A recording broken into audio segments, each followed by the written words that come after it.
Ada dua jenis orang yang senang merendahkanmu, yang hidupnya hampa dan yang hidupnya berantakan, tapi butuh seseorang untuk disalahkan agar dirinya tampak sedikit lebih mulia. Mereka akan tersenyum sinis, menatapmu dari atas seolah-olah sedang memeriksa kotoran yang tersangkut di sepatunya.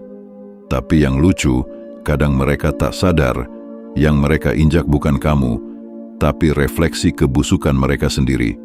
Kamu tahu rasanya diremehkan oleh orang yang bahkan tak bisa menguasai dirinya sendiri, dibilang tak akan bisa apa-apa oleh seseorang yang bahkan belum selesai dengan luka masa lalunya, dihakimi oleh manusia yang pikirannya dangkal tapi suaranya nyaring, dan kamu diam bukan karena kalah, tapi karena kamu tahu membalas dengan marah hanya akan menurunkan kelas permainanmu ke level mereka. Jadi jangan membalas dengan amarah, balaslah dengan ketenangan yang menusuk. Dan ketika waktunya tiba, biarkan karma menulis bab terakhir dengan tinta yang mereka ciptakan sendiri. Sekarang, mari kita bahas bagaimana caranya membuat mereka tak berarti di hadapanmu, tanpa kamu harus kotor sedikit pun. Pertama, jadilah hening yang menyakitkan. Tidak ada pembalasan yang lebih elegan daripada keheningan. Ketika seseorang mencoba menjatuhkanmu, mereka menunggu reaksi, panik, kesal, defensif. Tapi saat kamu tidak memberi mereka itu, hanya tatapan datar, senyum tipis, dan langkah ringan meninggalkan medan drama. Kamu baru saja mengajarkan satu hal, kamu tidak bisa diprovokasi oleh suara kecil. Diammu bukan kelemahan. Diammu adalah tamparan tanpa tangan. Biarkan mereka berteriak dan menggonggong. Biarkan mereka membuatmu jadi bahan gunjingan di meja makan orang frustrasi. Saat kamu diam, mereka kehilangan bahan bakar. Mereka mulai berbicara lebih keras, semakin histeris, karena tidak tahan melihat kamu tetap tenang. Keheninganmu akan jadi ruang gema tempat gonggongan mereka sendiri terdengar bodoh. Dan semakin mereka bicara, semakin dunia tahu siapa yang sebenarnya haus perhatian. Sementara kamu sibuk menyeduh kopi, menikmati sore, pura-pura tidak tahu, dan hanya menganggap kata-kata mereka seperti dengungan nyamuk yang terlalu percaya diri.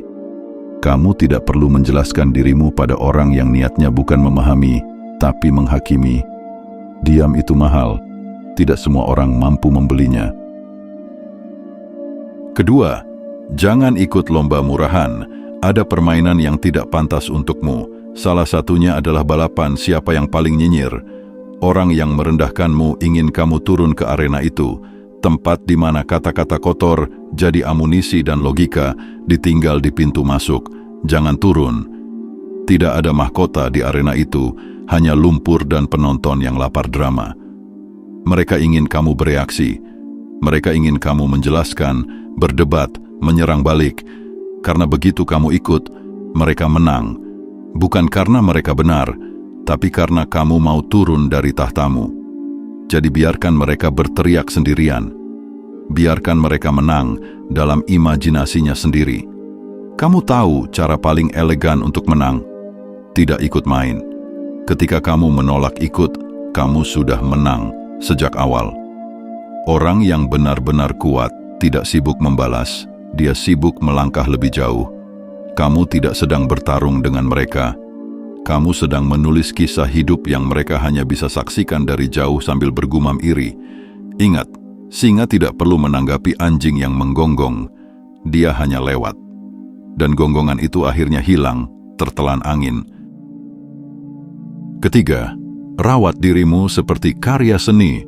Kebanyakan orang yang diremehkan ingin membalas, dan disitulah mereka salah langkah. Balas dendam membuatmu sibuk dengan luka lama, sementara peningkatan membuatmu lahir baru. Jadi berhenti menatap cermin sambil berkata, suatu hari mereka akan lihat. Ganti dengan, hari ini aku memperindah hidupku, bahkan tanpa mereka. Rawat dirimu bukan untuk memamerkan, tapi karena kamu berhak hidup dengan standar tinggi, tidur cukup, makan enak, kerja dengan fokus, berpakaian rapi, tertawa dengan lepas. Lakukan semua itu bukan untuk memukau siapapun, Tapi agar setiap detik hidupmu terasa seperti pernyataan diam, aku tak butuh pembuktian, aku sudah jadi buktinya. Mereka yang dulu meremehkanmu akan melihat perubahannya, tapi yang paling sakit bukan hasil akhirnya, melainkan fakta bahwa mereka tidak ikut dalam prosesnya. Bahwa kamu melakukan semua itu bukan untuk membuktikan apapun pada mereka. Mereka akan merasa kecil di hadapan ketenanganmu. Bukan karena kamu pamer, tapi karena kamu tidak lagi peduli. Ketika kamu menjadikan hidupmu karya seni, orang yang dulu menertawakanmu akan sadar, mereka cuma goresan pensil yang sudah kamu hapus dari kanvas hidupmu. Keempat, jangan kasih mereka peran dalam ceritamu. Kamu tahu apa yang paling menakutkan bagi orang yang merendahkanmu? Bukan saat kamu membalas, tapi saat kamu berhenti peduli. Saat mereka sadar, nama mereka sudah dihapus dari naskah hidupmu. Tidak ada panggung, tidak ada sorotan, tidak ada tepuk tangan, hanya sunyi. Dan di dalam sunyi itu, mereka hancur pelan-pelan oleh ketidakberartian mereka sendiri. Belajarlah seni menghapus tanpa upacara. Jangan unfollow dengan drama. Jangan blokir dengan dendam. Cukup hilang dari radar, dingin, tenang, tanpa pamit. Biarkan mereka kebingungan mencari bayanganmu di tempat yang sudah kamu tinggalkan. Biar mereka bertanya-tanya, apakah aku masih berarti? Dan biar jawabannya menggantung di udara seperti tamparan halus, tidak. Kamu bahkan tidak masuk daftar pemeran pendukung. Hidupmu bukan sinetron penuh konflik murahan. Ini film art house. Tenang, subtil, tapi menggigit. Kamu sutradaranya, penulisnya, sekaligus pemeran utamanya. Maka pilih pemeran dengan cerdas. Buang karakter toksik tanpa menulis adegan perpisahan. Ketenanganmu adalah montase paling elegan dari balas dendam yang tak diucapkan. Dan kamu tahu apa yang lebih tajam daripada membalas dendam? Amnesia. Amnesia selektif terhadap orang yang tidak pantas diingat. Karena tidak ada penghinaan yang lebih halus dan lebih mematikan daripada hidup dengan damai seolah mereka tidak pernah ada. Kelima, tetap jadi baik dan jaga integritasmu agar cerita buruk tentangmu terdengar konyol. Kamu tidak perlu membersihkan namamu dengan mulut, bersihkan saja hidupmu dengan tindakan. Biarkan orang-orang sibuk menciptakan versi palsu tentangmu, karena pada akhirnya kebenaran tidak butuh pembelaan, ia hanya butuh waktu. Orang jahat akan berusaha mengotori namamu, karena mereka tidak tahan melihat sesuatu yang jernih. Tapi kamu tak perlu melawan lumpur dengan lumpur. Diamlah, tetap baik, tetap waras, karena keanggunan dalam badai adalah penghinaan paling halus bagi mereka yang ingin melihatmu jatuh. Integritas itu seperti parfum yang tak terlihat. Kamu tidak perlu menyemprot banyak, cukup hidup dengan jujur, dan aromanya akan sampai ke telinga orang yang bijak. Kebohongan bisa berlari cepat, tapi tidak jauh. Sementara kebenaran, meski jalannya lambat, tidak pernah tersesat. Jadi tetaplah jadi baik, bahkan ketika dunia menganggap kebaikanmu kelemahan. Tetaplah tulus, bahkan ketika ketulusanmu disalahpahami. Sebab pada akhirnya, orang akan belajar membedakan mana yang berkilau karena cahaya dan mana yang hanya mengkilap karena minyak kotor. Dan ketika hari itu tiba, cerita buruk tentangmu hanya akan terdengar konyol karena mereka lupa kebohongan tidak bisa bertahan di bawah cahaya yang terus kamu nyalakan. Keenam, jangan beri mereka tontonan dengan memperlihatkan lukamu. Jangan beri mereka pertunjukan. Mereka tidak datang untuk peduli. Mereka datang untuk memastikan kamu benar-benar terluka. Mereka ingin melihat darahmu menetes, ingin mendengar napasmu tersengal. Karena bagi mereka, penderitaanmu adalah hiburan. Kamu harus belajar menutup luka dengan senyum. Bukan karena kamu munafik, tapi karena tidak semua penonton layak tahu babak dalam hidupmu. Beberapa luka harus disembunyikan, bukan supaya kamu tampak kuat, tapi supaya mereka kehabisan bahan untuk menertawakanmu. Orang yang membencimu tidak butuh kebenaran, mereka butuh alasan untuk terus membenci. Dan setiap kali kamu membuka luka di depan mereka, Kamu sedang memberi mereka senjata baru. Biarkan mereka penasaran. Biarkan mereka bertanya-tanya, apakah kamu masih berdarah, sementara kamu diam-diam menyembuhkan diri di balik tembok ketenangan. Kamu tidak harus membuktikan bahwa kamu baik-baik saja. Kamu hanya perlu tidak runtuh di depan yang menunggumu jatuh. Tersenyumlah sedikit, berjalanlah pelan, dan biarkan mereka frustrasi karena kamu tak memberi adegan yang mereka harapkan. Kekuatan sejati bukanlah tidak terluka, tapi tetap bermartabat saat terluka dan menolak menjadikannya tontonan publik.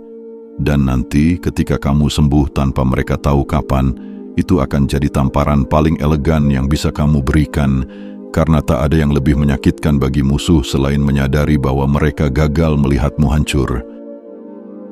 Ketujuh, tetap tumbuh dan serahkan sisanya pada hukum semesta. Kamu tidak perlu membalas dan ikut jadi kotor seperti orang-orang yang menyakitimu. Alam semesta jauh lebih akurat dalam menyeimbangkan segalanya daripada egomu yang sedang terluka. Biarkan waktu dan karma bekerja. Mereka tidak tergesa, tapi selalu presisi. Mereka tidak butuh saksi, tidak butuh tepuk tangan. Tapi ketika saatnya tiba, pembalasannya datang seperti bayangan, sunyi, dingin, dan tak bisa dihindari. Ia datang dengan cara yang halus, seperti infeksi yang pelan-pelan menggerogoti, lebih menyakitkan dan lebih pribadi. Kadang ia datang dalam bentuk kesepian yang panjang, kecemasan yang tak bisa dijelaskan, atau penyesalan yang membangunkan di jam 2 pagi. Orang yang dulu merendahkanmu akan belajar lewat kehilangan harga diri, kehilangan ketenangan, kehilangan versi dirinya yang dulu begitu sombong. Dan kamu sudah jauh di depan, terlalu sibuk tumbuh, tertawa, dan hidup bahagia untuk sekadar menonton mereka jatuh. Karena orang yang benar-benar telah sembuh tidak butuh bukti bahwa luka lama dibayar tuntas. Ia hanya tahu hidup sudah membereskannya dengan cara yang jauh lebih elegan daripada dendam. Jadi jangan tunggu mereka menderita, jangan harap mereka menyesal. Itu hanya akan mengikatmu lagi pada masa lalu yang busuk. Lepaskan, tersenyum, jalan terus. Karena ironinya, cara paling halus membuat seseorang menyesal pernah merendahkanmu adalah dengan hidup bahagia tanpa perlu menjelaskan apapun. Dan ketika akhirnya mereka sadar siapa yang dulu mereka pandang rendah, kamu sudah tidak di frame. Kamu sudah jadi legenda kecil dalam hidup mereka. Sosok yang dulu diremehkan, kini terlalu tinggi untuk dijangkau, terlalu tenang untuk disentuh, terlalu damai untuk diganggu.